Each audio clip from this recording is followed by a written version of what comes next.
Well, who would have thought? Volkswagen, that German engineering powerhouse, is in a real pickle. It's like watching a giant stumble, shocking and a bit surreal. This isn't just some hiccup. We're talking about a seismic shift that could reshape Europe's car scene for good. Picture this: factories going dark, money troubles piling up, and Chinese EV makers breathing down their necks. It's a perfect storm that's threatening to knock the wind out of Germany's automotive pride and joy, and maybe even send ripples through the whole European market. Today, we're diving deep into Volkswagen's mess. We'll poke around their current headaches, check out the bigger economic forces giving them grief, and ponder what this means for the folks on the factory floor, their communities, and the future of European cars. A few years back, the idea of Volkswagen shutting down factories in Germany would have seemed like a bad joke. I mean, Volkswagen is practically German engineering's poster child, right?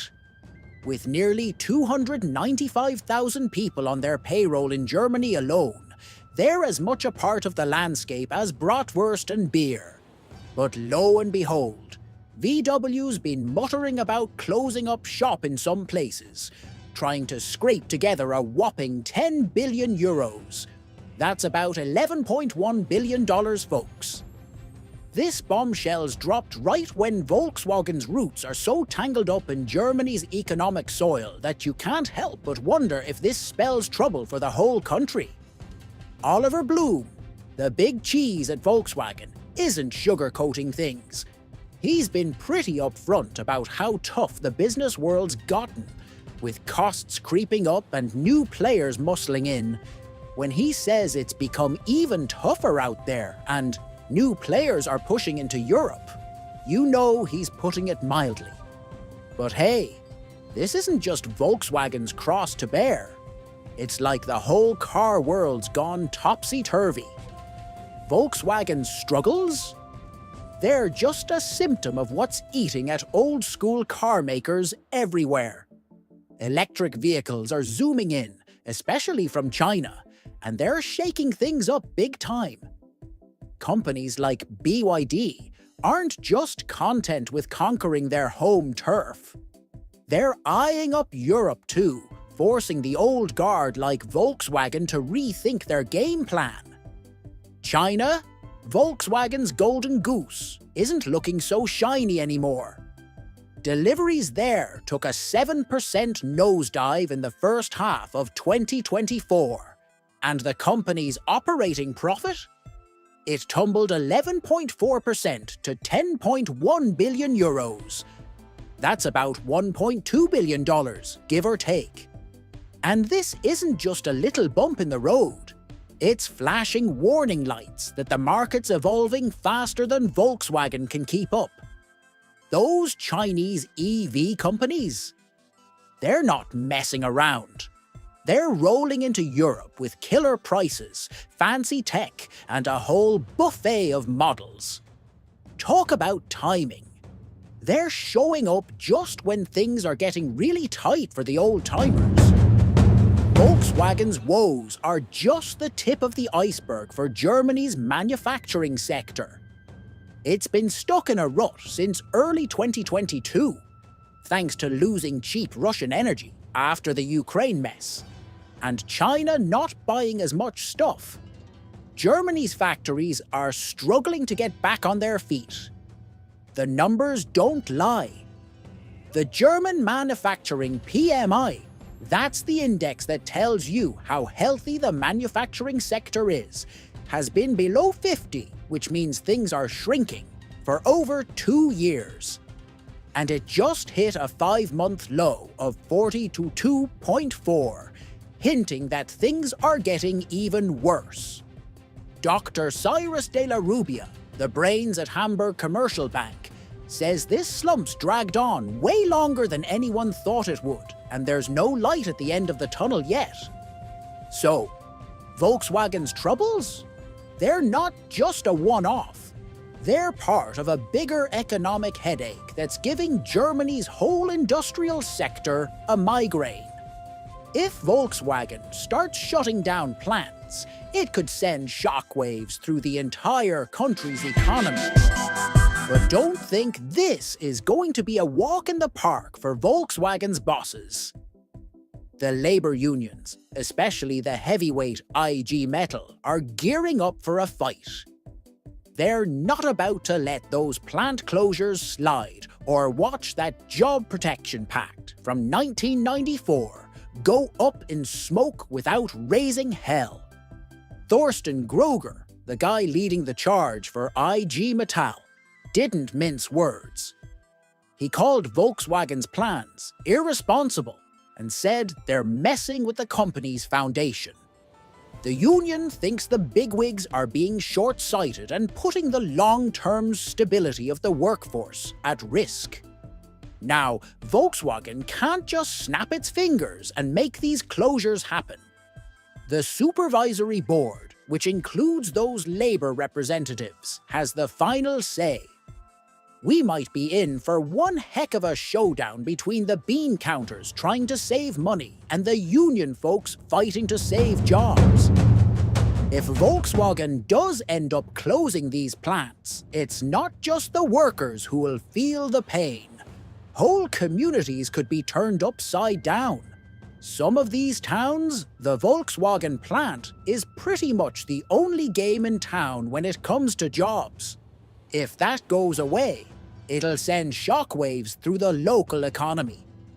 All those businesses that rely on Volkswagen workers spending their paychecks, they'll be hit hard too when that money stream dries up.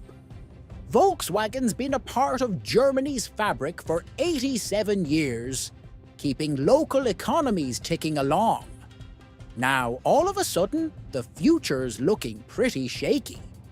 And with that decades-old job security agreement potentially going out the window, you can bet those workers are feeling the heat. Word on the street is that Volkswagen's willing to sit down with the employee reps and try to find a way out of this mess without resorting to drastic measures.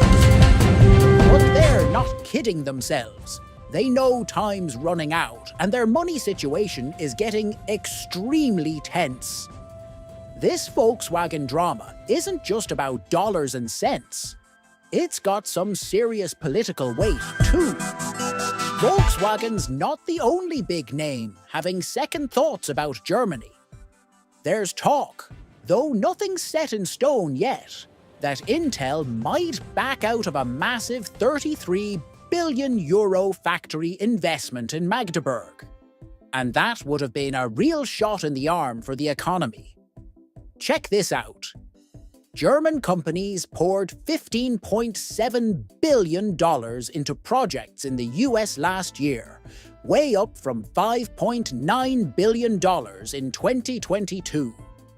Looks like businesses are starting to look elsewhere for greener pastures, which is only going to make Germany's economic headache worse. All this economic doom and gloom, it's giving a boost to far-right parties like Alternative for Germany, who've been snagging more seats in elections lately.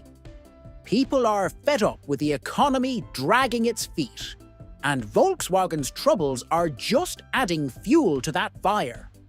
So, what's next for Volkswagen? Your guess is as good as mine.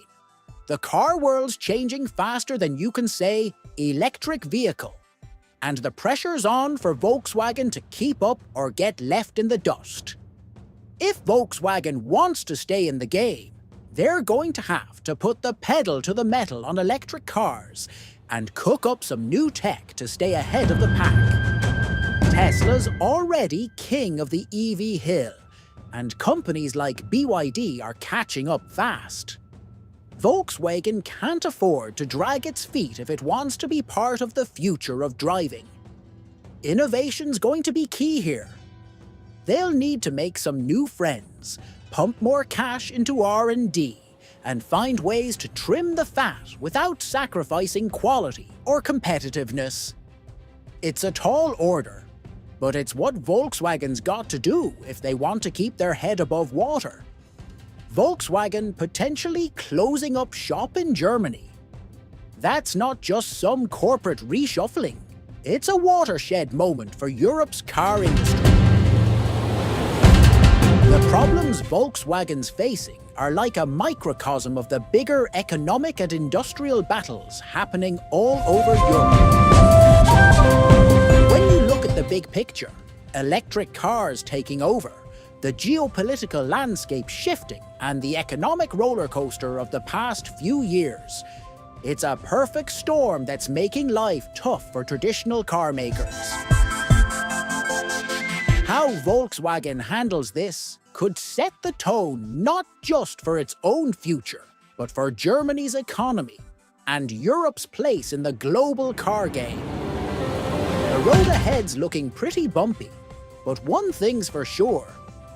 Volkswagen's going to have to adapt fast if it doesn't want to end up in the rearview mirror of an industry that's changing at breakneck speed.